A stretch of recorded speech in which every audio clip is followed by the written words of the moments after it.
Alrighty, welcome back to our Django tutorials.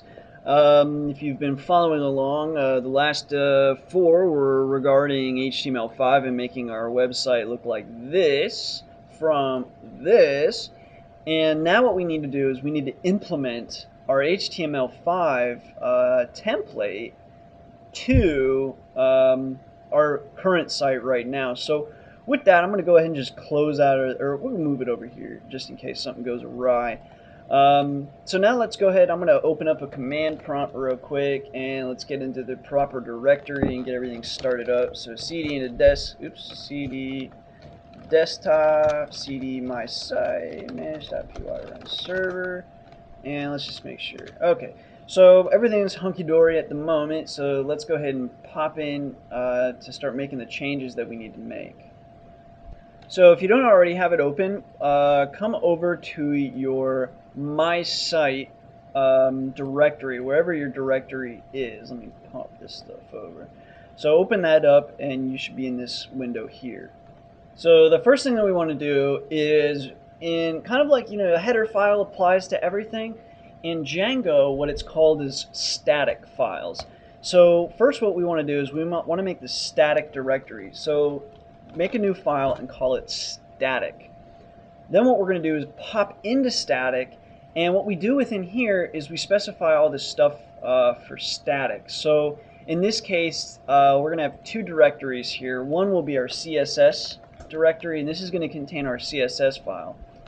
And then another one for images. So if you've got like button images, stuff like that, in this case we don't. The only image we have is our logo. And then if you don't have a logo that you made in Paint, or you can even just go to centdex.com and save the logo from centdex.com and use that logo. So for now what I'm going to do is just drag this image in here, and so we have this main logo. And yeah, that's the Centdex logo. So now back over to our static. Now we're going to pop into CSS, and wherever you saved your style sheet that we made with the HTML5, just literally clicking it or copy and paste that right on in here. So here's my style sheet. Let's go ahead and open it in Notepad.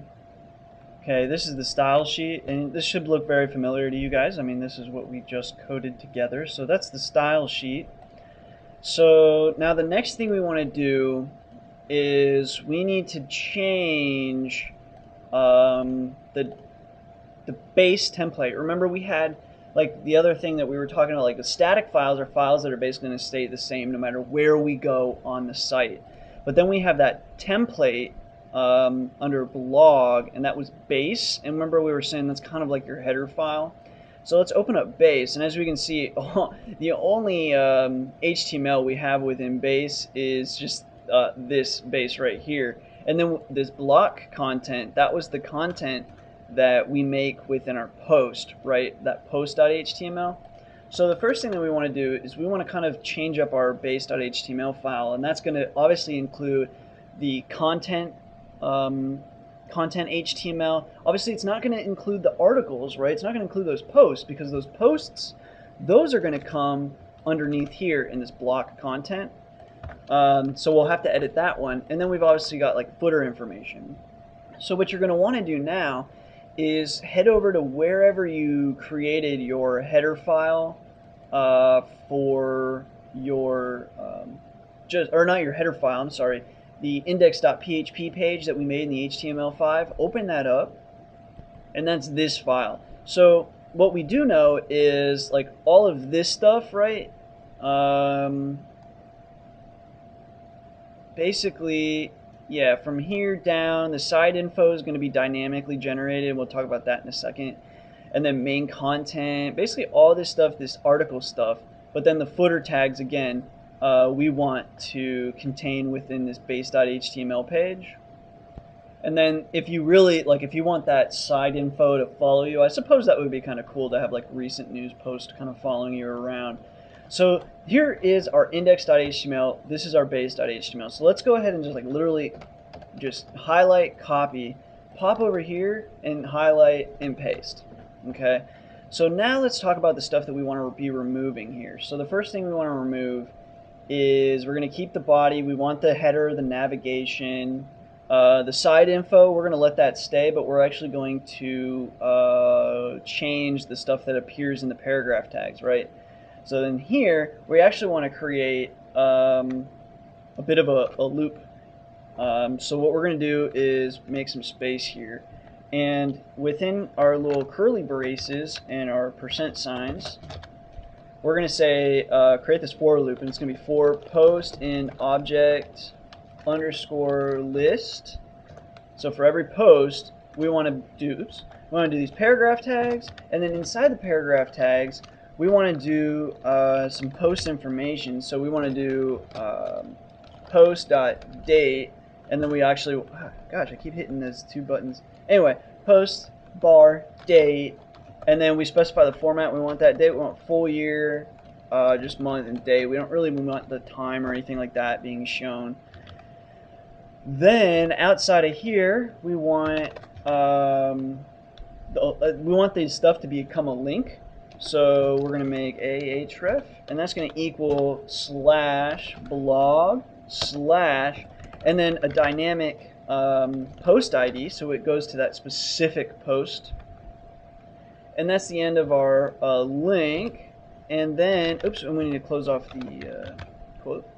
Then finally, within the paragraph tag itself, we want to have our post title, whatever the title of that post was. So post.title. And then right over here, we want to close off. Let me scroll it over just a tad so we can see. Let's close off our link tag there. Okay. So that's our for loop. Now let's go ahead and close off this for loop. So %%, not that many. And within here, we're going to say and for, so that completes the for loop, article, aside, done. So on every page, we'll have recent news posts. Now the next thing we want is for here, this div class main content, keep it, you still want it, keep that information in your, it's like if you cut and paste, don't do that. Like we want to save this because we're going to have to edit post and edit this stuff in the post. But for now, we're going to want to get rid of that entire thing all the way down to main footer. Just hit delete. So now what we want to do is say, and actually at this point, let's see where we stand. So let's save the base.html file. And let us pop over to, actually, let's go ahead and let's finish this off, and then I'll cut the video, then we'll talk about implementing. So the next thing we want to do is make our loop for the post information, right? So this will be block content, and then we'll call this end block. And actually, let's just pop it over here. It's fine.